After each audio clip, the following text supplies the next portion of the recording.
really serving the need of furthering the betterment of animals on farms in the food industry. So I think we have to look at the big picture.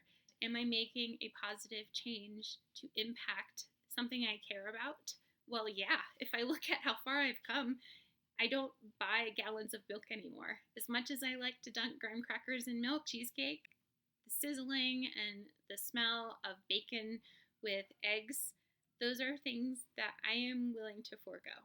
What I have seen is we do not live in a culture that supports a vegan lifestyle. Do I spend all of my money on this thing and then I can't get these other things that are perceived needs at the moment? I just don't have the financial resources to buy things that are vegan just for the sake of being 100% on the line vegan. We have to be the one to make those choices.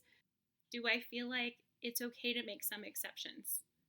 Well, if my health is on the line, if I need an item, perhaps, yes.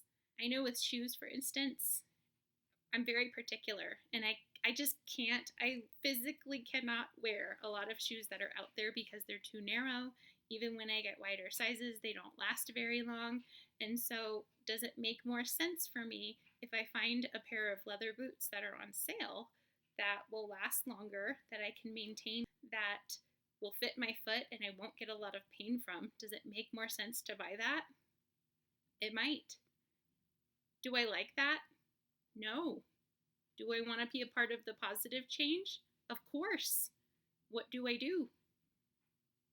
We're learning as we go along. So I'm doing the best that I can and the best that I know how. I just want to be frank with you about the process, some of the things that I've had to come to terms with, and I didn't want to. I wanted to believe that I could do it 100% vegan. I've seen people shamed, unfortunately, on vegan Facebook pages because they can't afford to eat vegan food constantly. I don't think that's fair. I don't think that's right. And I think we need to be supportive of one another and be a part of the solution and not a part of the problem. So being vegan goes past food. It also has to do with other lifestyle choices.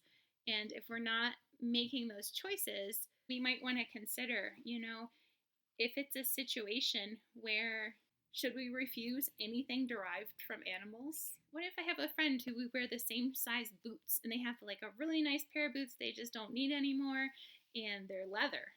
Do I take them?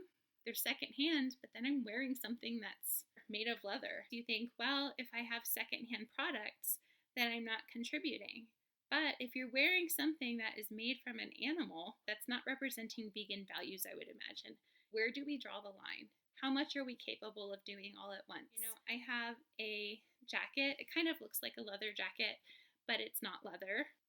But sometimes I'm still burdened a little bit by the thought that maybe someone thinks this is real leather and I'm eating a vegan diet and these two things don't seem to match up for an onlooker, or perhaps you have something that doesn't come from an animal but may also be produced from unfair labor wages or at the cost of something else that we don't support. Where do we draw the line? How much are we capable of doing all at once? And I would love to say that I'm a hardcore vegan and you can do it too and it's for everybody, but where we are right now, I think it's going to take people who are passionate and creative and innovative to support industries so that in a cost-effective way, preserving the quality of whatever's being sold or made, that maybe there can be some changes. It would be nice if there were complete separation from any testing on animals or a complete separation from products derived from animals. I don't know that that's currently realistic. What does vegan mean? Should we do it 100% of the time? Taking a break? Can you take a break? What about if I go to the hospital and I need something that is derived from animals? How much are we capable of doing all at once? If animals are being treated poorly and they are sentient beings, where do we draw the line? So there's some hard questions we have to ask ourselves. When it comes down to it, I think we have to look at the big picture Am I making a positive change to impact something I care about?